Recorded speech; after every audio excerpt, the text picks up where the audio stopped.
American people, Republicans in Congress plunged headfirst into the Trump shutdown. How'd we get here?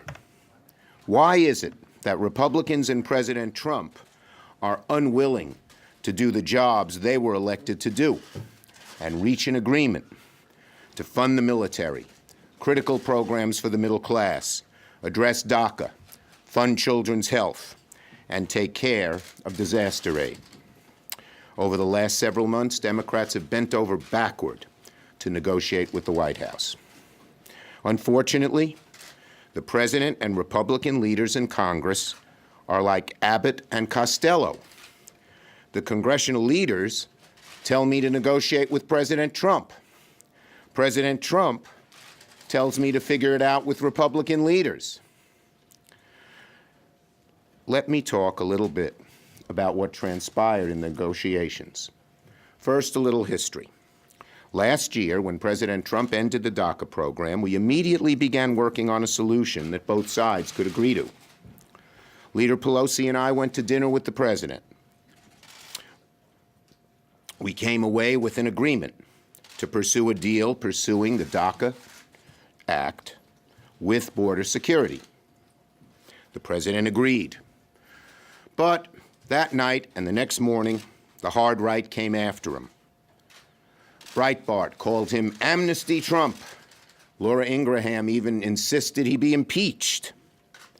By the weekend, he had backed off.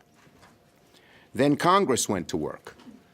In a bipartisan way, Senators Durbin and Graham and their four compatriots worked hard to deliver a bipartisan deal. 2 weeks ago, the president had a meeting on national television for the world to see.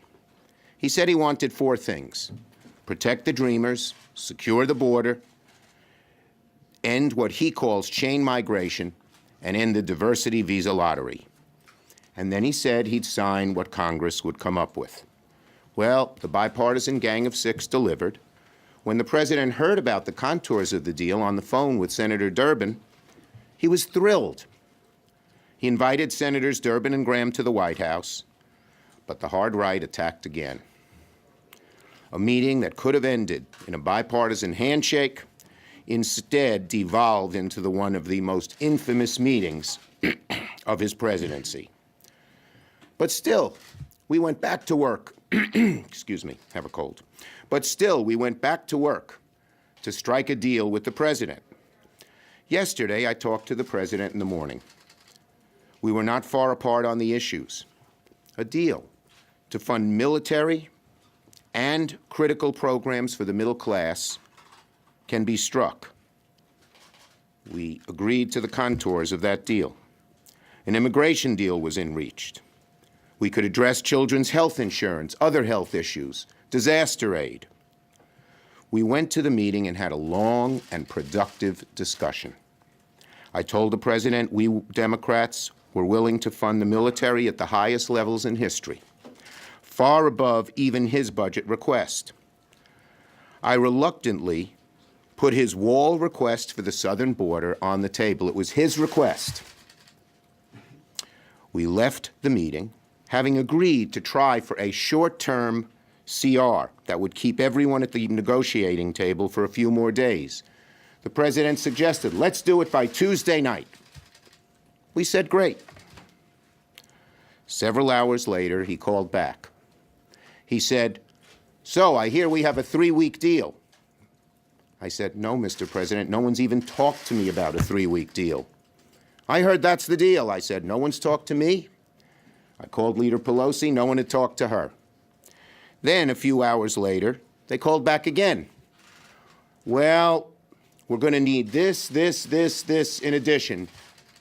Things, it was General Kelly, that they knew were far, far right and off the table.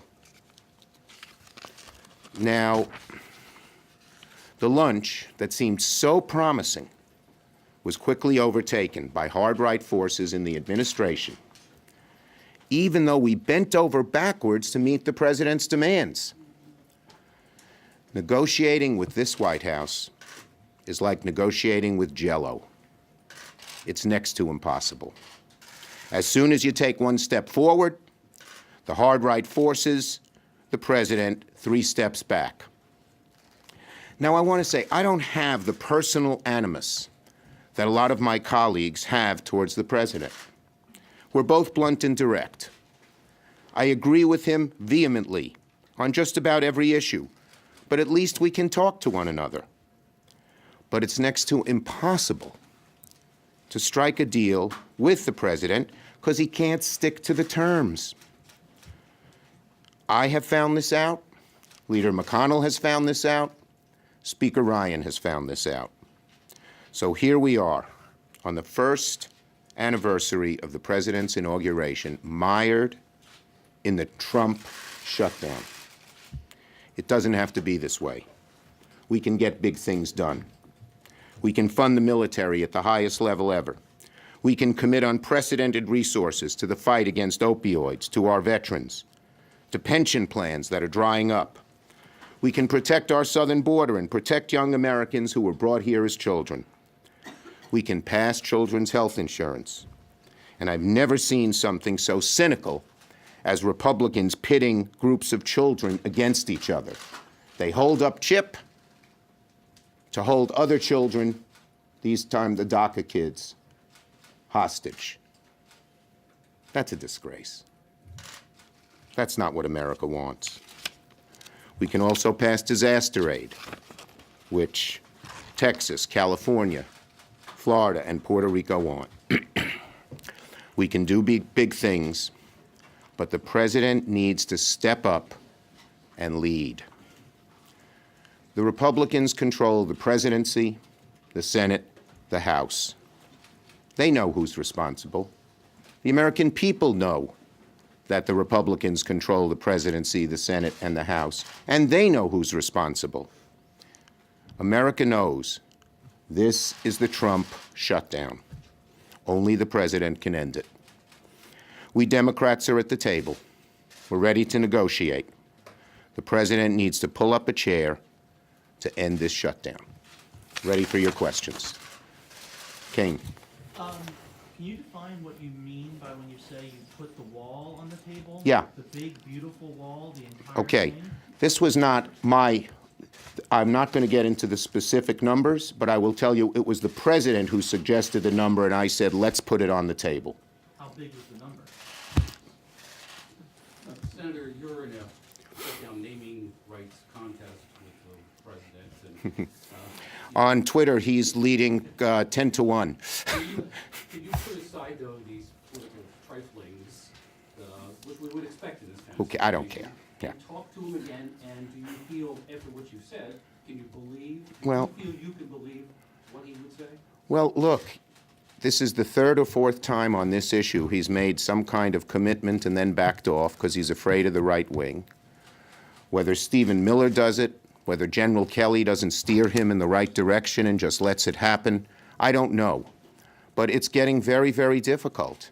You know, my hope has always been that Senator McConnell and Leader Ryan would see, knowing what they know about the president, that they would step up to the plate themselves. But they're afraid to, too, I think, or at least reluctant to. I wouldn't characterize it as afraid. But they are reluctant. Leader McConnell has said publicly that he doesn't know what the president thinks and has told me repeatedly I should negotiate with Trump. Yes. You keep on saying that you reached agreement with the president and then you hear back. We did not reach agreement. We came close to the parameters of an agreement. But that things seem to be settled, and then you hear from General Kelly. Is the president No, I heard from the first call came from the president about the three weeks, which was news to me. actually running the White House right now? Maybe? Well, you'd have to ask people who know the White House better than me. All I know is it's next to impossible to negotiate when the position keeps changing and changing and changing. Yes. To follow up on that question, do you get the sense that President Trump is just changing his mind or regularly, or do you get the sense that he is tentatively agreeing to things and then getting strong pressure from individuals? Second. When you sit with the president, this is the second or third time I've done this on an agreement, you can see he really wants to do it. But then, a few hours later, because of the right-wing pressure, he backs off.